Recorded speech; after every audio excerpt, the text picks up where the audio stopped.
Good morning, everyone, and welcome to another author interview here on Tales from the Wandering Scribe. I'm your host, Gabriel Garcia. Many of you know me as the Wandering Scribe and the Wandering Quill. And joining us is another author making their official debut here on the channel. Now, my guest today is a 23-year-old college student who dedicates most of his free time outside of classwork to creative projects, including homebrewed tabletop games and writing. He primarily focuses on action adventure stories that incorporate elements of science fiction or fantasy, with each narrative presenting unique themes and settings. He has been developing the characters and world of Mekebe since the seventh grade. His ambition as an author is to ultimately tell the expansive story of Mekebe, or more accurately, the interconnected tales of its people and history through a successful series of books. Readers are invited to follow his journey, which is sure to be an exciting adventure. His latest work is Red Revival, part of the Wilting Blood series. And I'm so excited to have this author here on the channel to talk all about Red Revival of the Wilting Blood series. So without further ado, let's give a huge round of applause to our guest today, author Timothy Dempsey. Tim, welcome to the show. Thank you for having me. I do want to correct real quick. My author bio is a little out of date. That is 4 years since I've updated it, so I am currently 27. Okay. The latest book is also the third Wilting Blood book, Warped Lineage, but the first one right here is Red Revival, and still one of my favorites. Definitely my All favorite right. cover. All right. Well, thank you, Tim. Thank you very much. Thank you. And as I said before, I am so excited to have you here on the show to talk about your Wilting Blood series. But before we go into that, as a little icebreaker question, is there a little known fact that not a lot of people know about you? Um, I have to think of one real quick. All Uh, right. I mean, I like to garden a lot. That's one, but I think I also Nice. post about that, so I don't think that's little known. It's all right. It's okay. Okay, All right. sorry about So that. I blanked. it's all right. It happens. It happens, Tim. And as a little introduction into your series, without spoiling too much, what can readers expect from the overall series? And for those that have caught up to your third book, what can readers expect? So, to expect from Wilting Blood is a series about the ongoing conflict between a nation called Fallen Day and a large blossoming nation of vampires that has appeared in its center. The vampires come from a single source originally. They can spread by biting other people now, right? Like they themselves Mhm. are all carriers of this, but the original person was a woman named Aswia Wire, who is the original vampire. The series follows the conflict between the vampire hunters of Fallen Day proper and the vampires of Laish, as the vampires try to break containment and the vampire hunters try to keep that from happening. The entire story for the past 40 years before the book starts is a stalemate of this continuous dance happening with no one really making Mm. headway, except towards the beginning of book one, where the vampires are actually winning and the hunters are quickly losing ground, especially in the south. Um, the story follows a protagonist named Isaac Swartshield. He is, I think, 16 at the start of the story. He is a vampire. He is a blood hunter because the vampires are called Blutsaugers, which is just German for bloodsucker. So he's a blood hunter trainee, which means that, like all the other orphans from the war, he is forcibly conscripted into a training program, which is 2 years long after reaching what not there's not even an age. It's literally just like they wait for someone to look like they can handle the training and they put them in. Mm. Um, so, if you're a little bit of like a late bloomer, you're just going to be, you're going to be spared that for a little longer. And then you go through 2 years of training, and then you go through a selection where basically more experienced blood hunters can pick you as an apprentice. And what this means is that your skill level in training has been considered worth investing time into, and that you seem like you could make an actual contribution to the war at a future time if you were continued to be trained. And that's another 2 years. All the other trainees are made into official blood hunters and put on the front lines to be meat shields. This is well known. They're just there to buy time, and maybe kill a vampire or two by accident.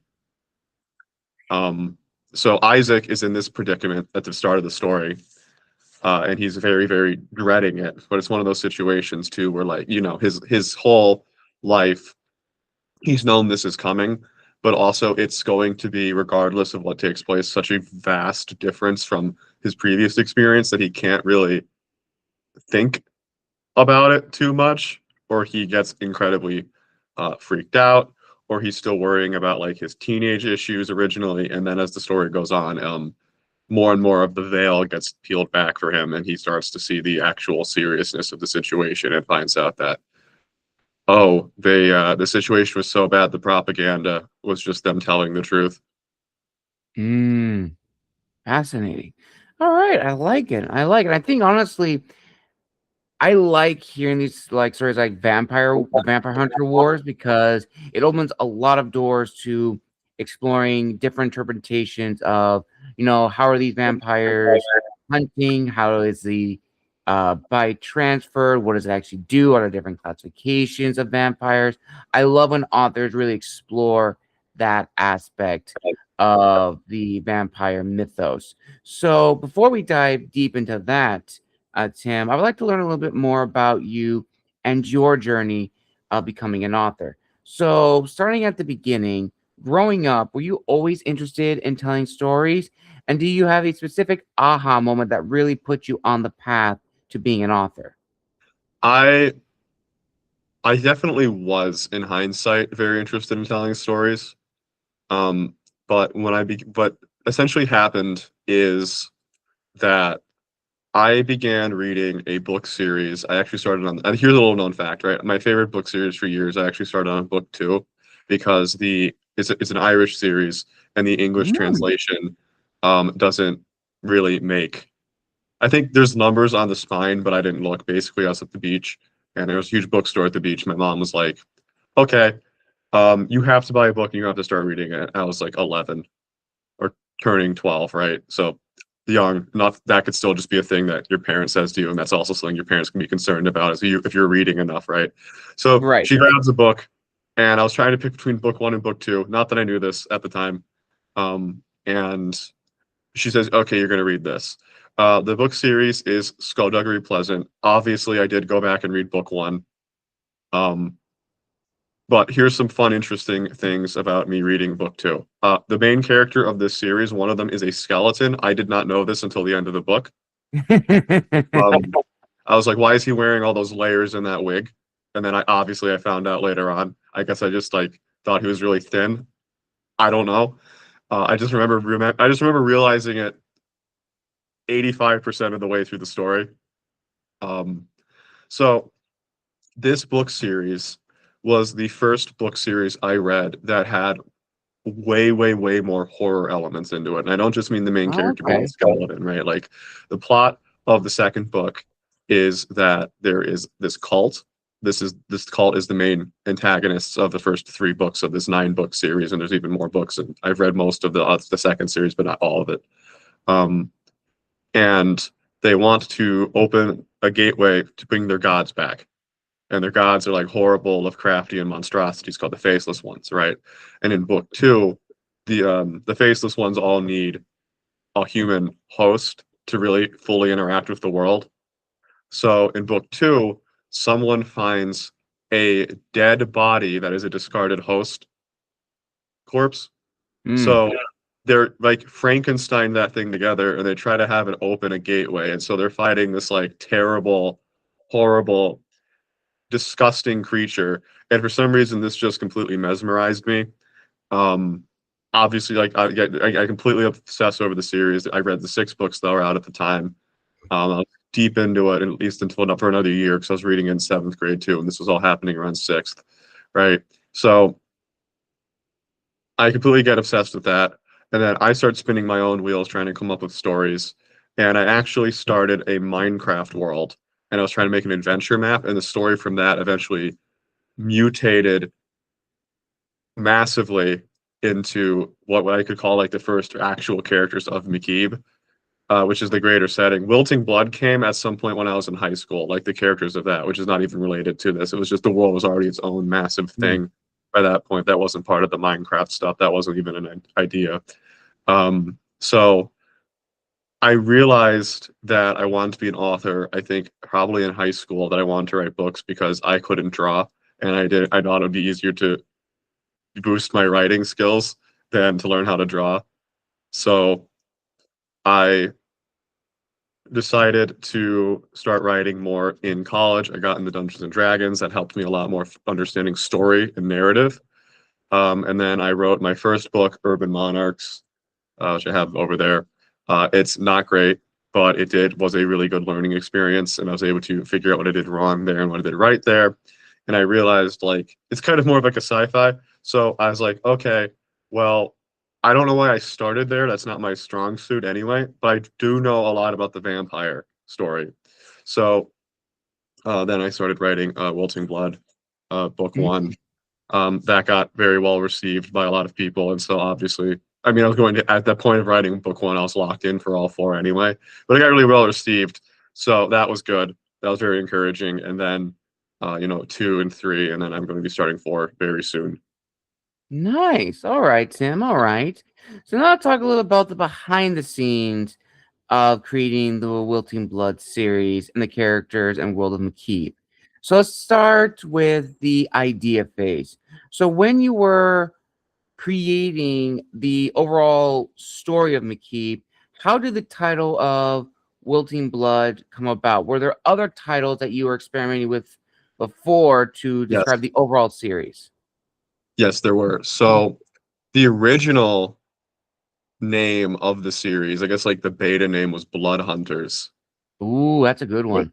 But that's the thing, it is a good one, and it's used a lot as a result. And so I quickly realized that I can't do this because it will completely vanish within the sea of everything else called Blood Hunters. Like there's a D&D class called Blood Hunter, right?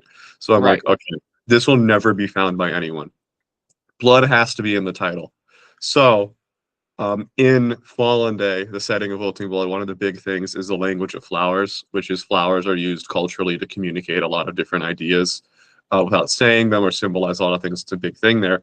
And I'm like, oh, okay. So there's already this big idea of flowers in the story because I was already writing the story at this point. But I can put that in with wilting and then also wilting because of they're not doing great. Right. The flowers, which I guess would just be like the fallen Danes, they're not winning right now. They're not doing good. So they're wilting. So it's wilting blood. I think it fits really well because of that.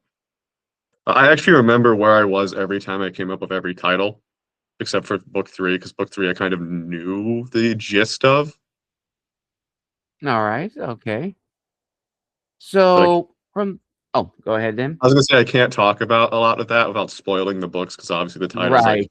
wrap into it. I mean, especially one, and then two as well to a lesser extent, and three it's just like if you read it, everyone in this book's kind of has like family issues of some kind, and that's why it's called Warped Lineage.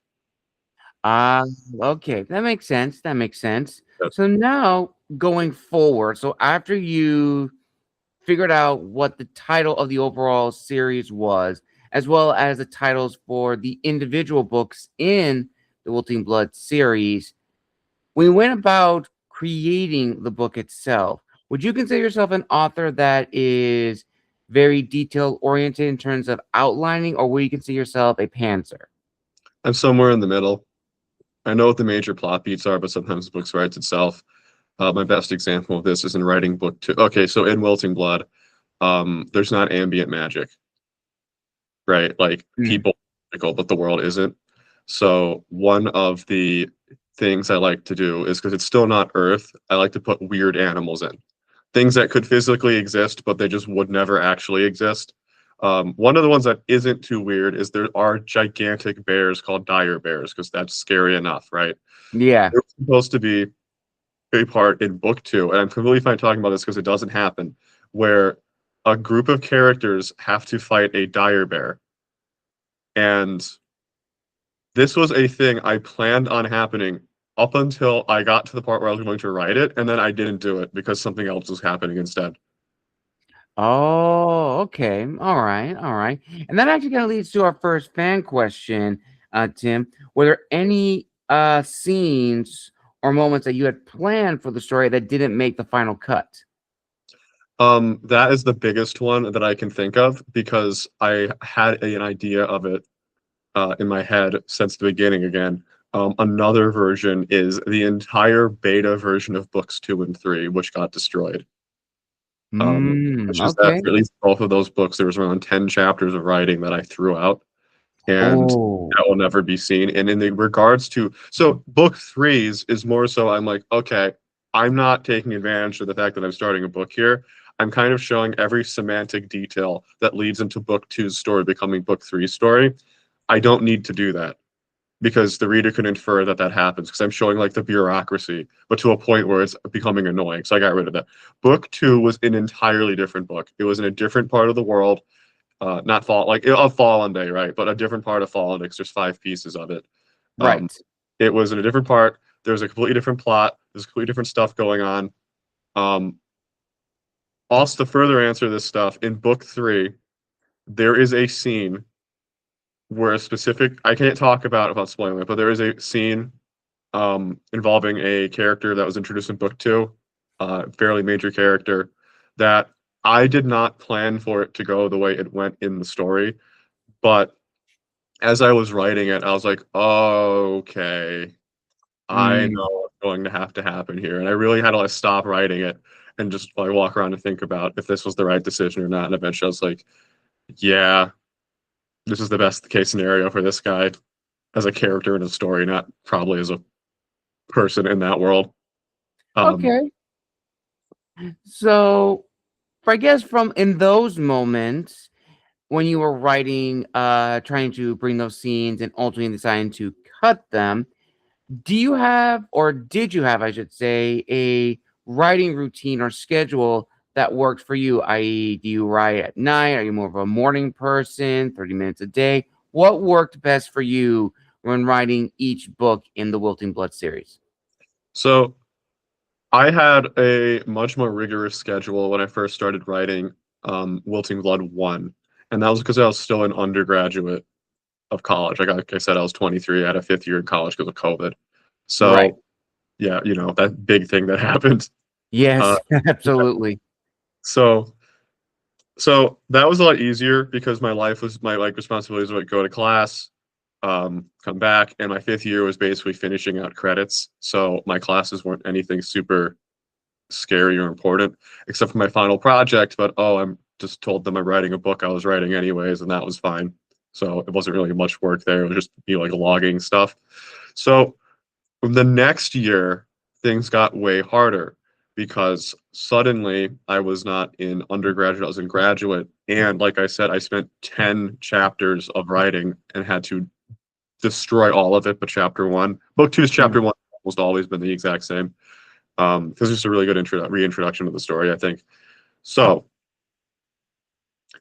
I mostly write at night, and the one consistent thing regarding my writing is, I guess I should say 2 consistent things. I write by chapter. If I sit down, I'm writing a chapter. mm, Then that has an exception to it, which is if I am towards the end of a book, my anticipation of the book ending and the fact that, it's the end of this book I've been working on for usually around a year by that point. I know what's happening in these last chapters. I will sit there obsessively until like around 17 chapters out, I will sit there and because that's what it was for book 2, it's the only one I can remember exactly. I will sit there and just write in all of my free time until the final draft, but the rough draft is finished.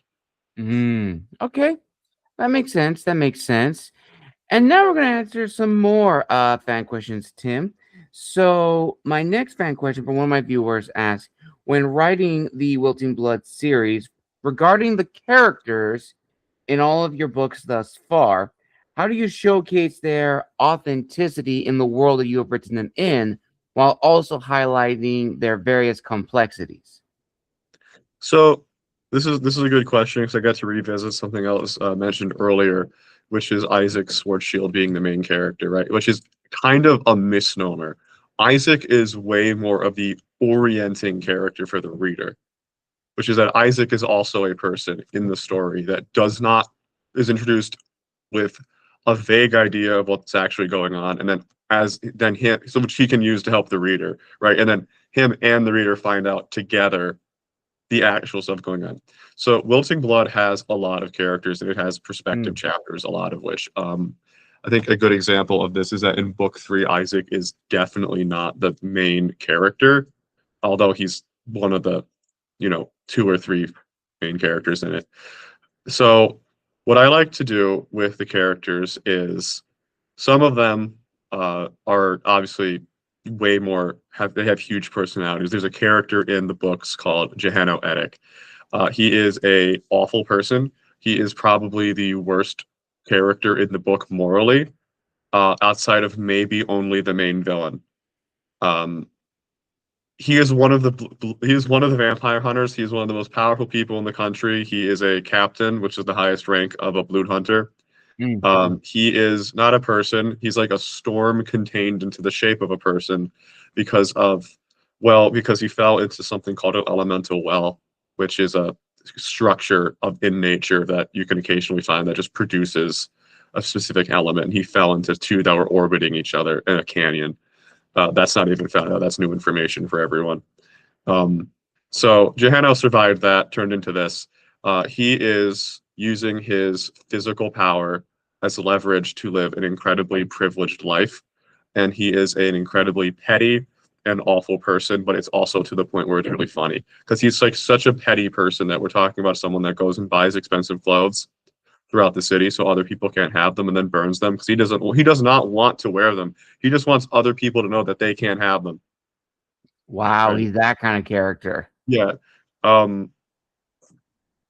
He was Isaac's only friend for maybe a good chunk of book 1, which is just because he was trying to antagonize somebody else using Isaac. He's definitely one of the most memorable characters. There's other characters in the story, of course, like Mobiel, Isaac's mentor, and the Blood Hunter captain of the Spearhead Legion, who is a character that is he's just a husk. Right. He doesn't come off like that immediately, but the more you get his own chapters, the more you interact with people that have interacted with him for a long time, the more they're like, Mobiel is essentially like has been dead for 20 years and his body's still moving around. He has, through a string of circumstances, lost basically every important person in his life. Many of them dying because of the actions of Aswia, the head vampire. And his entire being is just his hatred for this vampire. And it's not even about the war anymore. It's a personal hatred. Right. And getting into her, one of my favorite characters for sure. She is essentially she's Aswia. When I write Aswia, I have to write her with the understanding that this is somebody that fundamentally cannot understand that other people are people. Aswia does not understand that anyone else besides herself is a person. Everyone else is an object she can use, and not even just like a fully like she's actively doing it. She just could not perceive reality in a different way than this. She is very close to being a solipsist, which is that she thinks she's the only real person and everyone else is fake. If she isn't one, she is somebody that wants to make that reality. If that's not what she is, then that she is somebody that wants to correct the world to be that. She is entirely driven by selfish motivations, and happens to also be essentially an immortal being that is worshipped by all the other vampires. Fascinating. Who she also does not care about, and that's very, very blatant in her chapters, where she's literally like, "Oh, I'll tell him this because that's what they like to hear." I'll throw this one a bone because then they'll leave me alone quicker. Okay, all right. And that kind of goes into the next fan question, Tim, which is a two-parter, which is throughout the series of books in the Wilting Blood series, do you have a favorite scene or character that you loved writing about? And did you have a difficult scene or character to fully flesh out? My favorite part in the entire Wilting Blood series is the 15th chapter of book 1, and I can't specify reasons for that. All right, fair Give enough. a lot away. That is, I think, the best thing I've ever written. Still, it is the result of me setting up expectations for the entire first part of the book, and then after that, it leaves the reader just wondering what is actually going on here, because now it seems like a different type of book. I have a very hard time writing Isaac, the main character. Okay. Sometimes I don't know what to do with him. He is. It wasn't really that way in book 1, but in book 2 onward, it becomes that way because, like I said, Isaac's main mechanical purpose in the story was to help the readers understand what's going on. But after that kind of got finished, it became more about Isaac's own arc, which I think is now moving in its own direction. I think that phase of Isaac has ended for me. But after that, it was just like, well, we also have all these other interesting people. Like, one of the big scenes I do enjoy writing and character stuff I do enjoy writing is anytime the vampires start fighting about politics, because there's a lot of the vampires fighting about politics throughout the 3 books, and a lot of it in 1 and 3. There is the vampires have a democracy, and so they compete for votes about stuff, but only the noble vampires, which is essentially less of a like heritage thing and more so like a metamorphic cycle in their life, can be voted into an office. So they all fight each other. In book 1, when we're introduced to the vampires, we're shown their system during the first time a second political party is emerging, because it's only 40 years old, right? So book 1 is the vampires dealing with the fact that they're having a huge infight. They're having the beginnings of massive infighting while trying to fight this war, and they're winning the war. And are they going to be able to continue winning the war? Because now they're fighting about nothing. All right.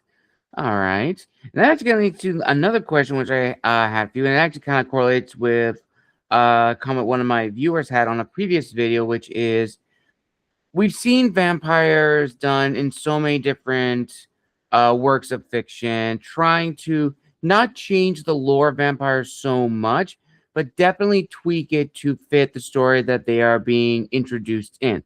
So for you, Tim, how would you say your vampires are unique to your story, but they still have the classic vampiric traits that we have known them to have in other works of fiction and just the lore of vampires in general?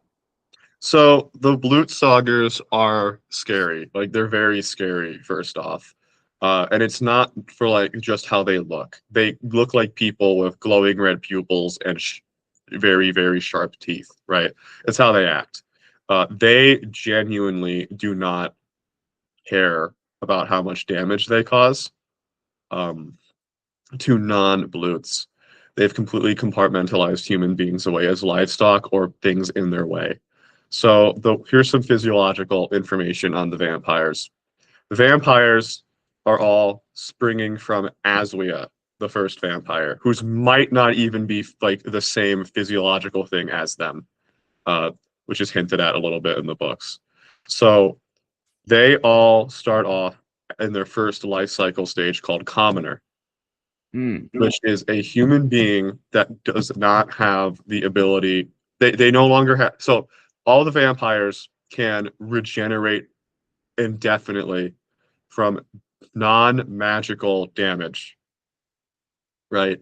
So if you cannot use the world's magic, you cannot kill any of them. Disease can't do it. Hunger can't do it. They eat specifically because they enjoy it. and because it helps them progress. A commoner is as strong as a person would be if they have hysterical strength. You know what I mean? Well, the mental limiter comes off, because they don't have to worry about their muscles tearing anymore because they just go back immediately.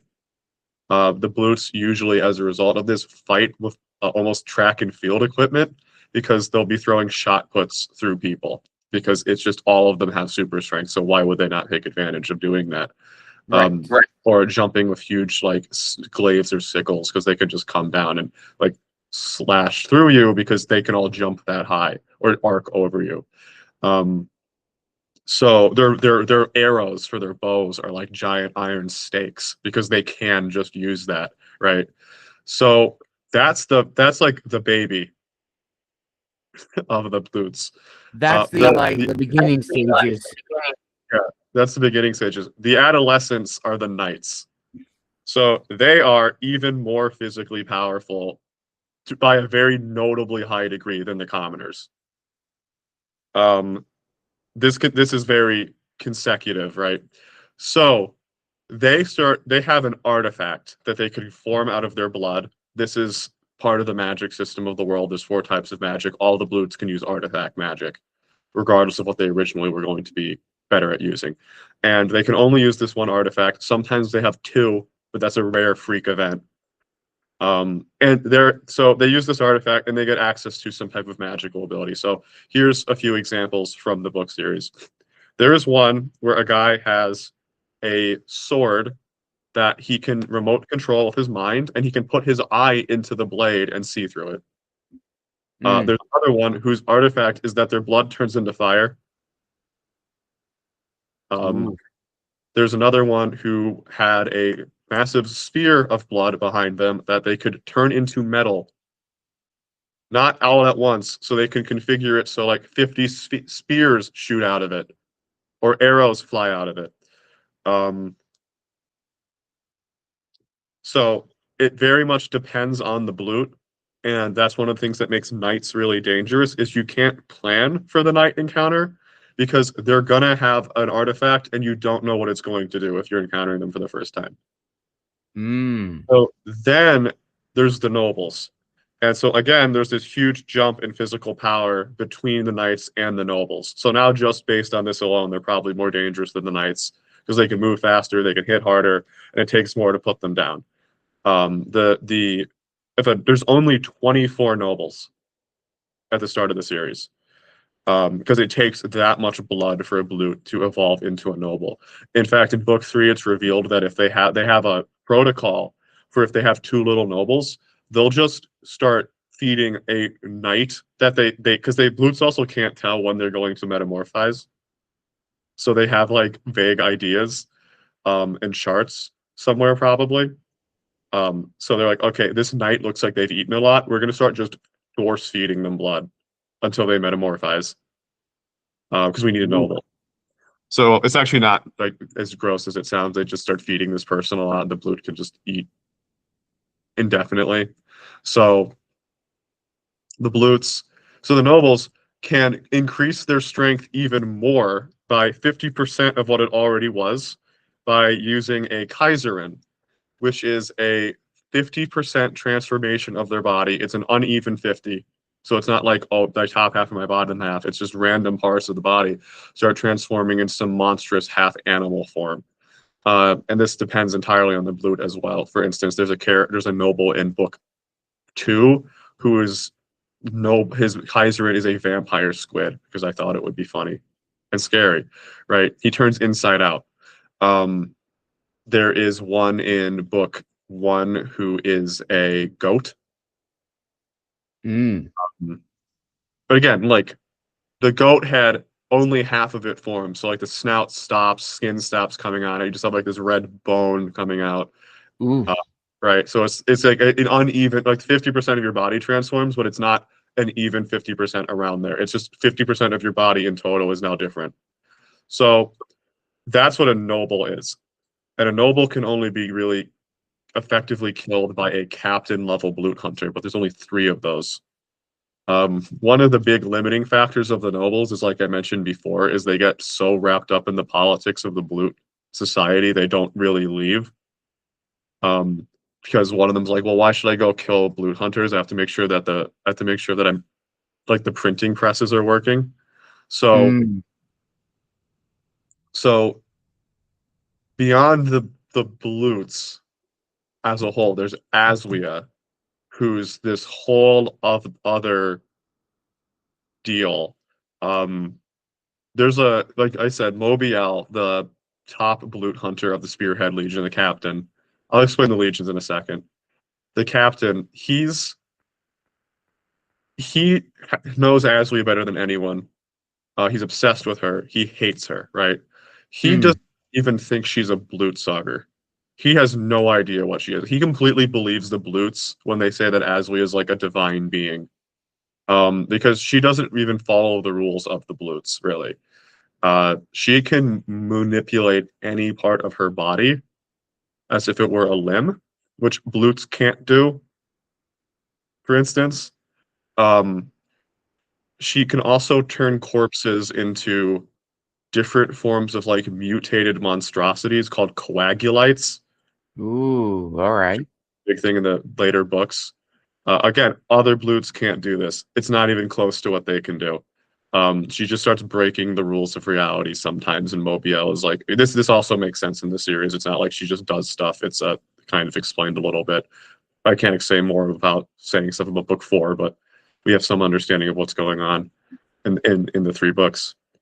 So some things that make Bluts traditionally vampiric.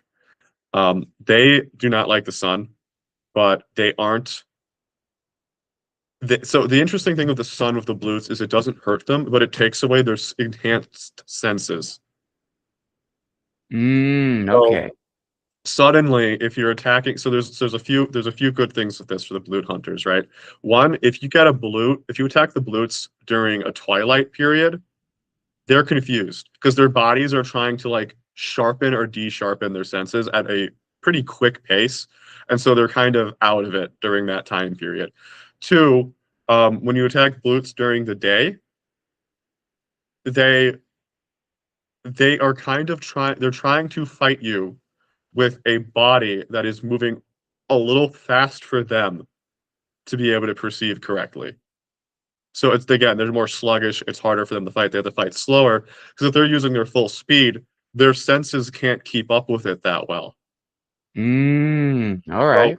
so suddenly they're limited a lot. If they want to be fighting effectively at all, they have to start handicapping themselves because they can't fight correctly under that circumstance. Um, the Blues themselves are aware of this and try to fight at night, or they'll do a daytime attack specifically because the Blue Hunters won't be prepared for it. It All depends right. on stuff going on. Nice. Very, very nice, Tim. So now kind of backpedaling a little bit. So with everything that you've said with, how you created the vampires of your story, the vampire hunters who go after them, and the main characters and their role, ultimately, when writing the whole series in and of itself, what was the goal you had for the series initially, as well as the promise you're making not just to yourself as the author, but also your prospective readers in the future? So my goal for the series was that I wanted to tell. Seems sound dumb. I wanted to tell a good story. After Urban Monarchs, I did learn a lot. I took a lot of constructive criticism about it, and I wanted to put that into practice. Wilting Blood was a fantastic way for me to do this because not only are there characters that I knew better, but the setting was just, I think, much more interesting. Um, could you rephrase the question again? Of course, of course. So, as you said, you wanted to write a great story and you learned a lot from your previous book. That was almost like your goal. The second part of the question is ultimately, when writing this book and when people pick it up, what is the promise that you are making to them, not just to yourself as the author? So the promise I think I'm making when you pick up a Wilting Blood book is don't get too comfortable at any point during it. Um, there's a I am a person who is definitely driven by my immediate interests at the time when I'm making anything. Mm. So just because book 3 just came out, so I'll talk about it a little bit. All right. Book 3 is incredibly different than the other two because in book 3, there is a huge section of the book. In fact, I'd say the primary conflict of the book is way closer to a scenario from a horror movie than it is from an action fantasy. Ooh, okay. All Um, right. so there's a never get too comfortable in Wilting Blood because you're not going to know what's coming next because sometimes I don't either. Nice. All right. I like that. I like that. And of course, when you began publishing the Wilting Blood series, what was the reaction like from friends and family and your beta readers and ARC readers who read each of the books? Was it positive, very critical, or a 50-50 split? I got a lot of angry texts, which I was quite happy about because that meant what I wanted to happen worked. Um, my favorite is this better be a swear word joke. Um, Oh, you could curse on your Tim. That is completely okay, fine. yeah. My favorite was from one of my friends. He was working as a nighttime security guard, and so he was like, "Oh, I'll listen to the." He bought the books, but I was like, "Okay, like you're beta reading." He was beta reading book 2, right? And I'm like, Right. "Okay, you want to listen to this? I'll send you the manuscript of book 1, and you can plug it in. And you can listen to it using like the text to speech thing on Word, right?" So he did that, and then because he was about to read book 2 anyway, so he had to read book 1, and he gets to a specific thing in book 1, and I'm like, wake up to a text message at 4 like from 4 a.m. because he's still awake. So it's all this crazy stuff's happening. So it's like the middle of the night for this guy. He's in there chugging like sweet tea, and I got a text of like, "This better be a fucking joke," and I was so happy because I love it when I get texts about that specific thing when people read book 1. Um, Oh man, that's amazing. That is awesome. that was one of my favorite for sure. I was getting live. My mother read it, and I was getting live because she's one of those people that's gonna when she's texting about something she's seeing, she's gonna be sending everything that happens. I was getting live texts of her being like, "Oh my god, no, no, is that who I think it is? No." And they're all different text bubbles coming up. Oh, that's amazing, Tim. That is absolutely incredible. I love that you got those angry comments that, as you said, that's what you want, that the reaction people were going to get. I mean, don't get too attached and don't expect things to go a certain way because it's not. And I absolutely love that. Um, So, yeah. from that point, Tim, there is another question I did want to ask you, and I think it's very powerful, not powerful one, but a very important one to talk about. And that is, of course, as authors dealing with probably the two most dreadful things, the dreaded writer's block and imposter syndrome. Because I would imagine going back early in the interview, you said that you were working on this when you were also in your undergraduate, balancing all that out from your schooling and writing the story. I know that very personally. I began writing my books during my graduate years, and it was not easy to balance, academic responsibilities and writing free time. And it was a little daunting of, am I actually going to finish this the way I want to finish? Do I have the story that I want to share with people and all that and more? So for you, Tim, how did you deal with both aspects, imposter syndrome and writer's block? So like I mentioned earlier with writer's block, I have for the two sequels to book 1, right? Like 2 and 3.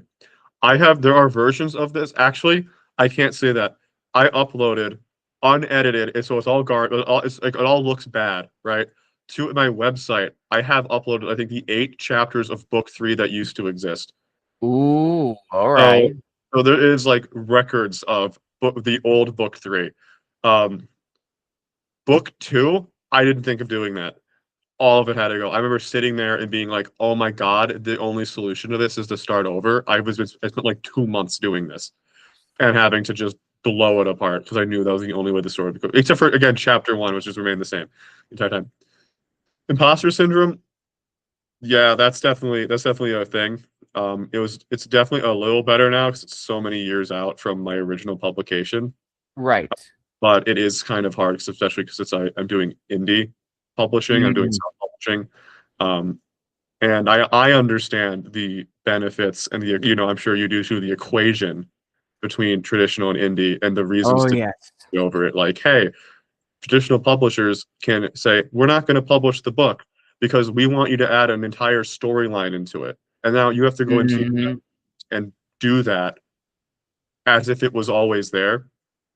And in indie, you're just like, no, I'm ready to go. Like I do have an editor, right? Like I have an editor, Steven Zimmer at Seventh Star Press.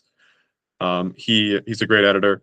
But when he gives me a suggestion, he doesn't have the ability because of the it's a contractual arrangement. He Right. doesn't with me, not with a publishing company. He can only give me suggestions, and if I put them in, I put them in. If I don't put them in, I don't put them in. But at the end of the day, I have the choice at least over my own story and its own future because Right. I Very do in. true. So I think a big thing is when I fear people being like, oh, it doesn't count because it's indie, and it's like I still wrote a book and then got it professionally edited. Like Hmm. 40, I didn't just write 45 pages of nonsense and throw it out there. Yes, 100%. I definitely agree, and that's actually going to be something we're going to be touching on when we get to the business side of being an author, because there's a lot of stuff to unpack there. But before we get to that, there was a series of reflective questions that I wanted to ask you, Tim, but I think I'm actually going to combine them into one question because they really do flow all together.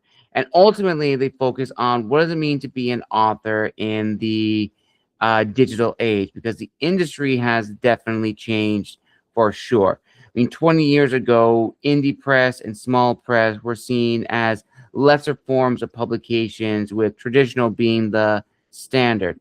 But in recent years, small press and indie press have definitely taken the publishing world by storm. More and more authors are going indie and small and hybrid.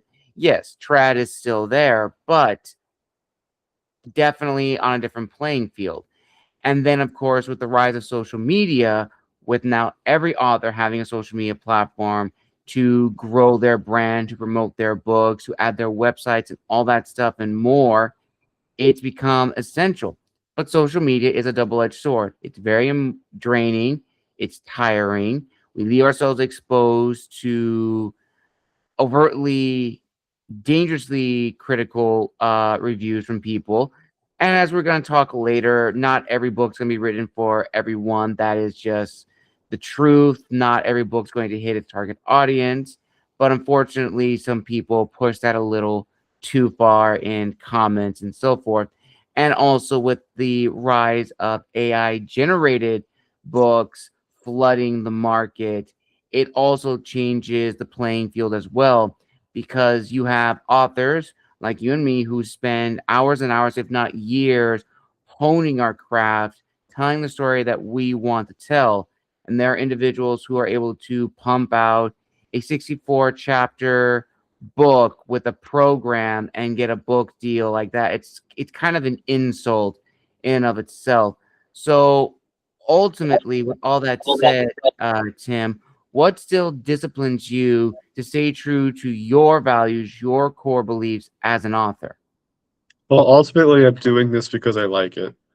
I think is the best way to say it because I'm not just this isn't like the only creative thing I'm doing right now. I'm also have Mm. you ever heard of Call of Cthulhu, the board game, the TTRPG? I mean, Yes, I know a lot of great friends that play that. a fantastic game. Currently, my friend and I are co-authoring a series of modules for it. We're calling it Amesville. I'll be posting Ooh, about that on social okay. media very soon. It should be releasing in early 2026. We've already released one called Suffer Not a Witch, I believe, or Never Suffer a Witch. I get them confused. Salem Witch Trial one, right? Right. So the reason I do these is because I have a lot of fun making stuff, and then I like to share the stuff I make. But when it comes to the book space, yeah, social media is immensely draining. That's the part I have the hardest part. That's the part of all this I have always had the hardest part with. Same. Um, right. It is just a lot of doing many things and then seeing a little return. It's a very bad cycle because it's hard for you put energy into it and you don't get enough energy out of it to like really boost yourself to want to do it again. For me at least. So when it comes to the rise of indie stuff, I think it's very inevitable Mm. because traditional publication was much more about being a club 20 years ago than it is now. And they had to change how it's done. Now it's being seen as more like a seal of approval. But before then, it was literally like, no, you can't participate unless we decide you participate. Or you spend tons of money to do that. But stuff like print on demand on Amazon's, like, the print on demand. I think it started on Amazon, other places are doing it now. It has made being an indie author so much more viable because suddenly instead of having to Yes. buy all of your books and then selling them, the books do not exist until they're bought. And you pay for it out of the profit you would have made. So you're making less money, but you're also not spending money. So you're not actually losing money. Mm. You're still making a little bit of money. So it makes the entire thing suddenly viable. I also think a lot of people I think there's a huge trend in culture where people who make gigantic decisions regarding the business end of creativity do not actually understand what's happening on the ground level. So Very indie true.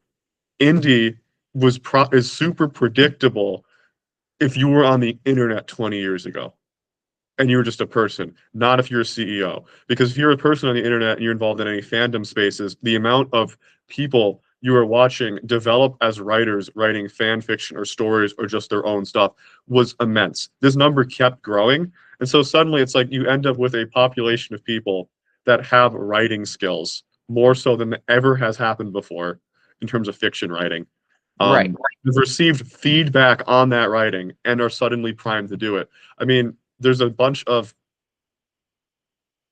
the Mortal Instruments, I know, is the series where the author was originally writing fan fiction and it became a book series later on, right? And it's like, Right. yeah, because of course it did, because she was an author before that. She was already doing, even if not in title an author, she was effectively an author. She was doing all the things an author does, right? So suddenly we're in this period where all these people, the technology has caught up to the culture, right? And so there's all this indie publishing, and I feel like we're just in a strange period of time where it just needs that stamp of approval. Like we need like that one big breakout to happen, and then as soon as Mm. that person does that, the rest of us are going to get a huge boost. Because as soon as there is a super popular indie series, that is entirely indie, it's going to validate all of us as authors on the greater society's eye. Because I think that's the only thing trad has over us at this point is they have that. Because they lost the monopoly, it just completely died. So they have this like, oh, but we're like where the real authors go. Mm. Yeah, but those authors might not even finish their series because you might drop it, or no one will Yeah. ever hear them. It's it's a complicated situation. There's a lot going on with that too. I also think book covers are one of the craziest things as well. Mm-hmm. There's a lot of cheaper ways to get book covers now, and it's like, well, why is that? It's like because graphic design used to be a really specialized skill, but now like half the people on the internet know how to do that, and so suddenly you can. It's just not as rare. Yes, very true, Tim. You actually bring up a lot of great points and everything, and that perfectly now segues into the business side of being an author. So, as an icebreaker for these set of questions, after you publish the first book in the Wilting Blood series, and looking at your third book now and how you promoted that, is there anything you would have done differently in terms of marketing? I would have promoted book 3 a lot more. I have had a very, very busy um, since August time period. Like it's December 15th now. Since August, my life is just kind of crazy. So book 3 came out, and the same week that book 3 came out, I had to visit some family in Denver. And so which is the first time I've been that far west in the country anyway. So I was Mm. just like, okay, I got to release this. I got to go do this. And then I come back and I'm a professor. I'm not a professor. I'm an adjunct, right? But I teach, right? It's midterms as soon as I come back. Right. And then after that, it's gearing up towards the end. So it was very just crazy, crazy, crazy from start to finish. And so I would have wrote book 3 a lot more.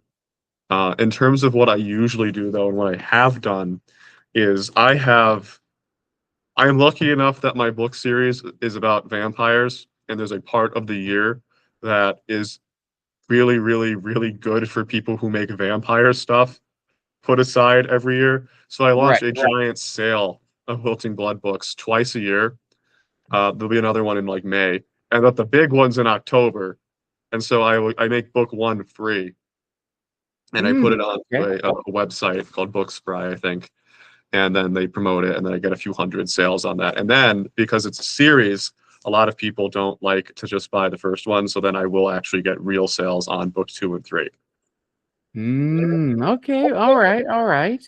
So now another thing talking about, the marketing side of being an author is understanding our audience and understanding the genre that we're writing in. I think that is a very important thing to discuss because as authors, we love writing stories and we are the target audience first and foremost. But when we go about publishing our stories, that's when it comes down to, okay, who are we writing for? What age group is going to be interested in a book like this? And what I've found by interviewing other authors is that readers of a specific genre have expectations about how a book is supposed to go.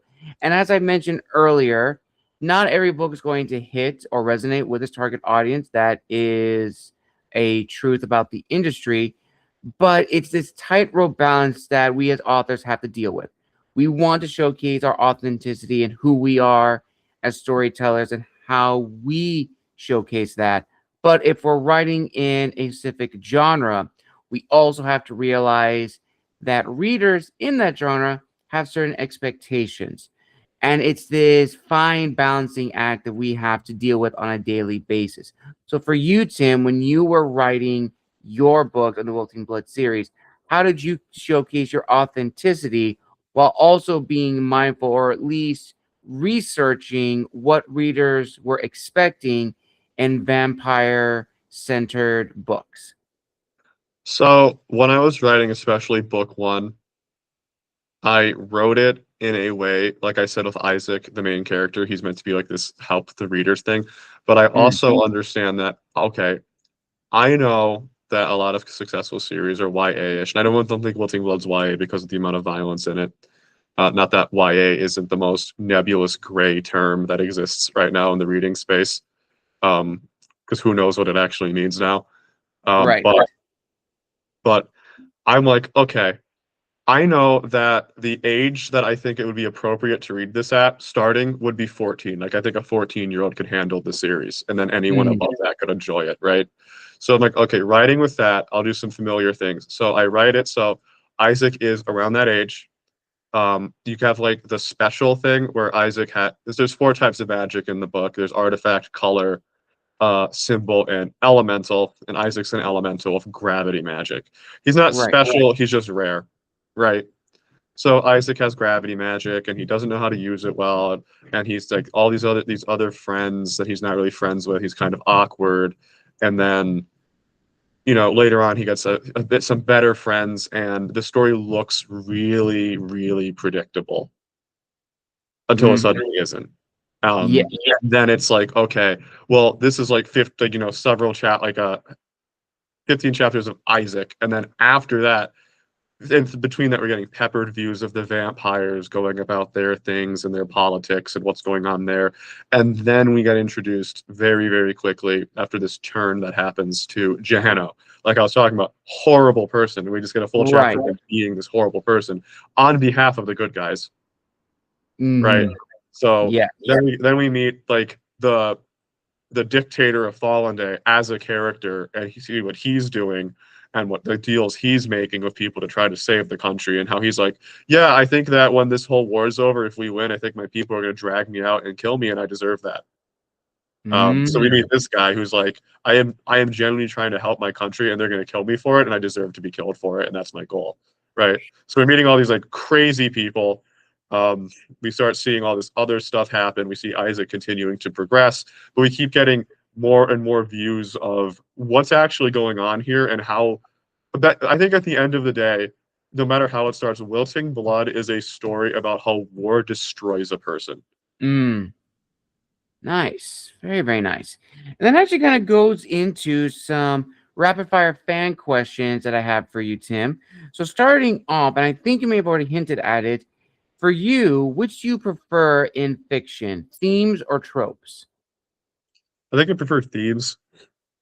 All right. Tropes are a little predictable. They're unavoidable, but they're a little predictable. But with themes, you get to see things play out on like a macro scale, on the entire scale of the series or the story. You can really be like, oh wow, look at that. In my own book with Warped Lineage, like heritage is a big theme, but it's not like just literal blood relation, but also like you're a part of this group, and this group has this association with it and has done these things, and now you're a part of it, so now you're culpable in this, or at least have an attachment to this thing you might not want to. Yes, Right. very And true. so, Next one, in your opinion, which is probably the most difficult of the physical five senses to showcase in storytelling? oh my God. I think it's I think it's probably I don't know. I really don't know. Um I think it's probably hearing, All because right. I think that that is the one that's the hardest to actually communicate verbally to someone. Like you can do it in some, like, in a few ways, like, oh, it's a high pitched scream. Yeah, everyone knows what that means, but if you try getting way more specific, it gets a little weirder because I feel like hearing weird things, there's a lot less of a frame of reference for people to actually draw from. So they're just kind of like, I don't know what this means. Well, if like, touching something slimy, everyone's touched wet food in the sink. They know what that feels like, Right. right? Even if it doesn't happen all the time. But when it comes to like hearing something strange or like it's like, yeah, we've all tasted food that's bad, right? We all know what Mhm. it tastes like. We've all inhaled a bad smell while breathing through our mouths. Like we've all had this experience, but hearing, it's like you don't really know. Um, Mm, that's true. That's true. I've also heard touch could be a little bit more on the challenging side, especially if you're asking the character to touch something that we ourselves have no idea what that would feel like yeah, if it's a completely unknown thing. But hearing, yeah, hearing I could definitely see as being a challenging one, especially if it's like a particular sound from like, as you mentioned, Tim, earlier, that there are animals that should not exist or would not exist in the real world. So what yeah. would those animals even sound like? You would have to really do research to figure that out.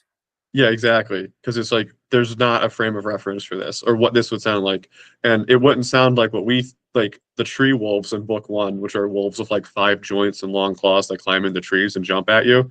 Like that's not going to sound like a normal wolf for biological reasons I don't understand, because I'm sure they've had to adapt in all these weird ways to do that, and like I Mhm. don't can't like properly convey that because I've never seen a tree wolf either, right? I just know what they Right. look like. We made them up.